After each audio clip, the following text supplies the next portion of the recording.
So, hi Robin, you have quite a name on the internet and you're very, very renowned. Can you tell me, I can't do you justice, I'm sure, so what are you all about? Who are you? Hi, well, I'm here at the Camp Out Festival 2023 in order to try and show a film which is a journey into the history of medicine and especially into the doctor-patient relationship. It tries to show how maybe what we've got now as an understanding of the doctor-patient relationship is not how it always has been, and hopefully opens up the possibility that it could be different. And I think it's very relevant to the last 3 years, because I think doctors have played a very important role in everything that happened in the last few years. And I think the great thing about filmmaking, in this case feature filmmaking, and cultural projects per se, is that they're not necessarily, when you start to tell a story, the story itself is not necessarily something that will find an immediate resistance, because it's not literal. It's not like I'm taking this side of the camp, and so this is a possibility that we all have when we engage with people who we may disagree on certain issues with, to try and not necessarily try and face them directly with that issue, which may inevitably trigger, and that's okay, that's normal. But if you create something and then put it out there, that work may not do that if it comes through certain avenues. And this is, I think it's one of those films that can do that, because I know people whose families have been very divided. They sat together to watch it, and all of them loved it, because it doesn't have those direct, literal trigger points of the last few years. Well, so I'll be showing it to my family. Yeah, well, so this is what we're hoping that this can do. So more across the board, reach more people, and open up. Exactly. Open up, and also open up, not necessarily in a way where you immediately know what the issue is, because some of these journeys, which are quite evocative and quite elusive, quite metaphorical, they may work on you in the long term, and that's what great art does. You may, read a book, watch a film today, and it may be years until something clicks, and you say, well, that's what it taught me, but I didn't know it at the time. So this is kind of what I'm bringing here, which is not a direct approach. Let's change everything tomorrow, but let's try and create beautiful things that can say things, maybe for a long time, in a way that other people who may disagree with may be willing to accept. So, for example, my views are not necessarily welcome to certain corporate media or technological oligarchic complexes. They may not necessarily want me on their stations, but they will host this film. And so that's the difference sometimes of trying to do things in different ways. And so I'm here to see what happens also if I screen it in this environment, and what reaction it gets, because that's also very interesting to see how people react, because you may have certain views, and I think it's a good environment for it. So I'm very curious to see how it will be received here at Camp Out. Absolutely, me too. And what's the name of your film? The film is called The Book of Vision. We're showing here tonight at Camp Out, but it's also, as I said, it's also on Sky, on Amazon, on Google, on Apple, on Rakuten. So it's also available out there. It's got Charles Dance as an actor who does a spectacular performance on it. And there's not that many films, on that take you on a journey into the history of Western medicine in this kind of way. So I think it's quite unique. It's very different. It's not conventional. So now I would say it's not what people usually see. So it's not necessarily for everyone. But as I said, because of what happened, this issue is something that people like to now measure themselves with, the issue of the relationship between patients and doctors. And the film is really about that. It's not moralistic. There isn't sort of, a message that is black and white, this is good, this is bad, but it shows different sides and their strengths and weaknesses, so then hopefully people can come out. So that's really... So what are you hoping for from this film then? So hoping people come out to watch it, and what are you hoping for? What's the thing is, as you said, I've kind of been quite active on social media from the beginning of this, and actually long before.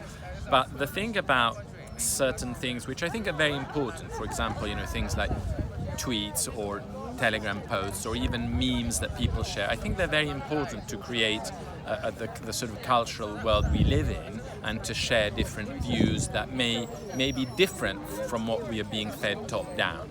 So I think that's a very important thing. However, they're very short-lived. It's very difficult. Very few of these posts will last more than a few years. People will forget about them. This is longevity. I think we need some kind of longevity, something that stays, because the problem is that these things are tried regularly. We had, the swine flu one. We had sort of another SARS. These kind of. We had a number of these, and we had reactions against them. Wolfgang Wodardt was quite instrumental in one of the last ones to actually stop it. But if we can create some pieces that can last, and maybe in a next time round they can still come up and they can still be relevant, they can still be timeless. That's the beauty of trying to approach something from a timeless aspect. Amazing. Which is it's longevity, because I think it's an area in which we can probably get that, but obviously it's not going to be the blockbuster that's going to be supported by all sorts of great. But I think at least within people who can understand this, it would be great for them to have it in their frame of reference. I'm not expecting anything more than people to know that it exists, and to maybe have tried. I think to it's view really an interesting angle. I mean, I've been an actual therapist for my life, and I see through my clients over the years that they're taking medication, that they're not always, and these days they can't get appointments with the doctors. It's very difficult to be seen properly, and there's a talk of, is that relationship damaged now? And I see your film as being like a salve in here, and to look at the bigger picture of that relationship between doctor and patient.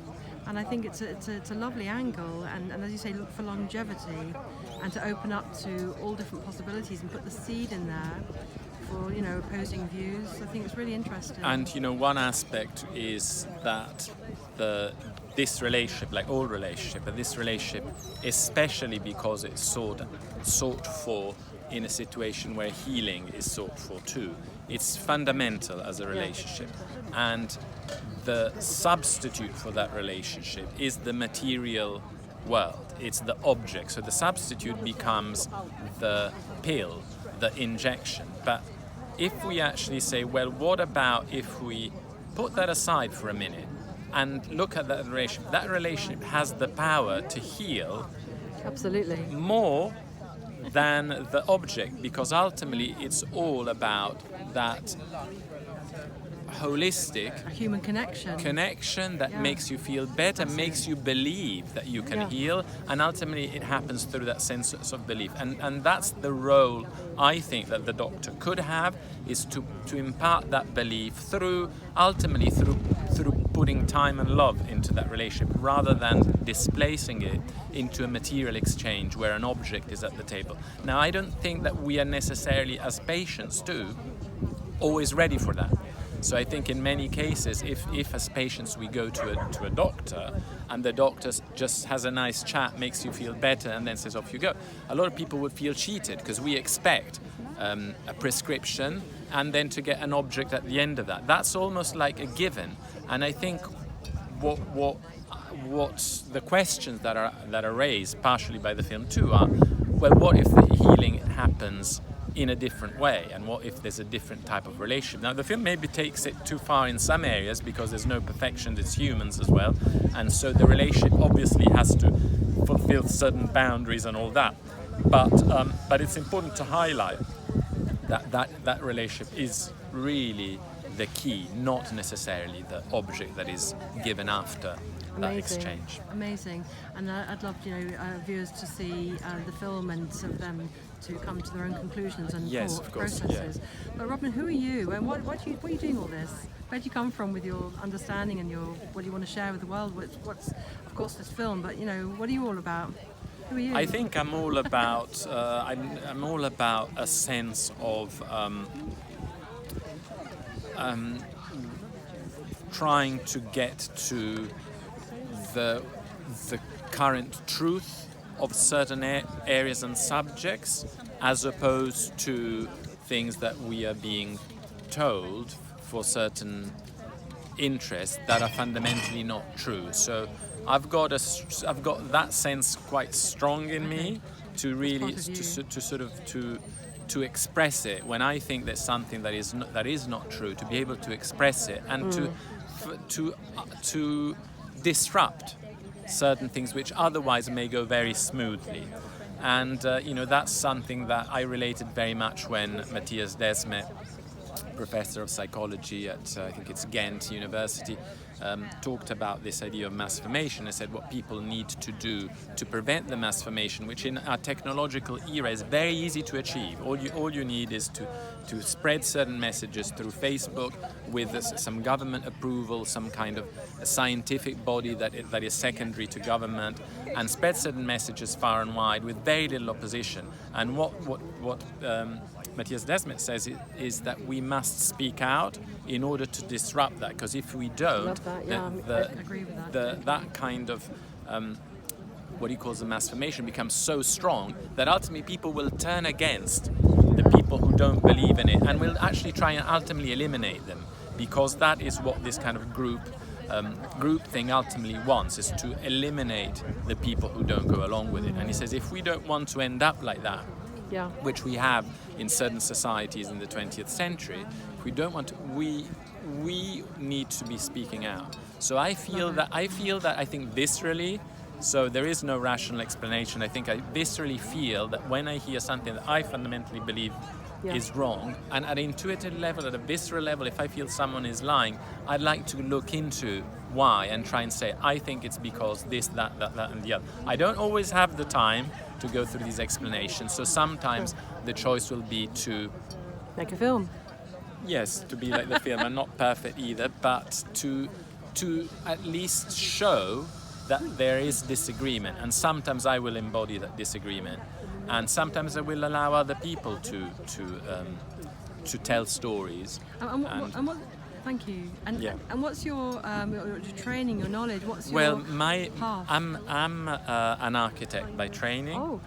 And I think when people say how did it all begin for you, it was probably with the 9/11 episodes with the collapsing towers, where for me, that's an area where you could say I'm an expert at, and being an expert knowledge of at buildings it, knowledge, having an understanding of them, and that's an area where, as soon as I started looking into it and looking at the work of colleagues like Richard Gage from Architects and Engineers for 9/11 Truth, and looking at their documents and their reports, it seemed clear to me that the official government narrative that was offered was flawed and could not correspond to really what actually had happened. So for me, the moment of, let's say, awakening, where there could be very powerful interests that do things which are totally against the lives of thousands of people, that's when I first started having to accept that,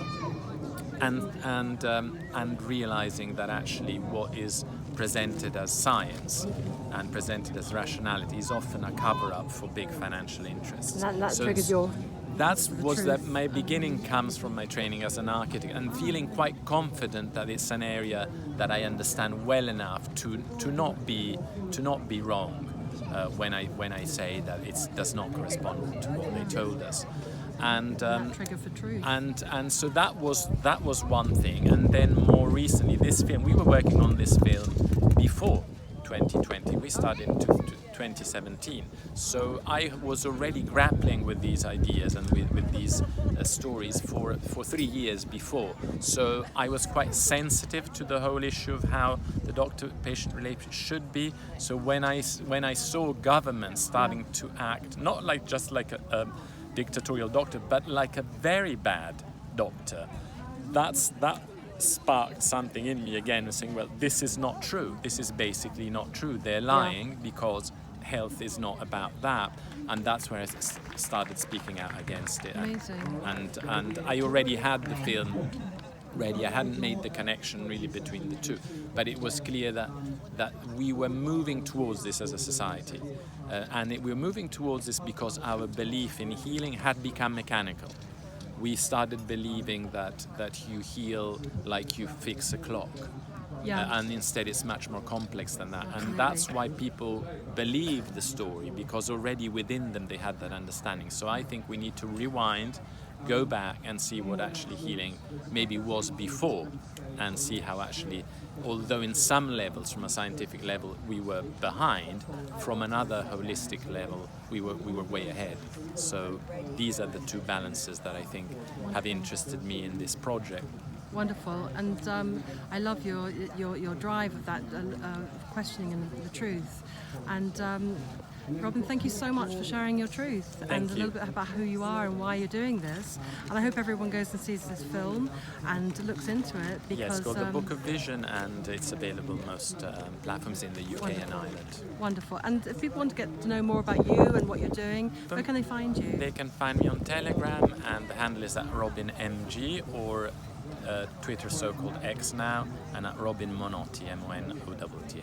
And I'll put the description, I'll put those links in underneath this video. Robin, thank you so much. Thank you very much. Wonderful.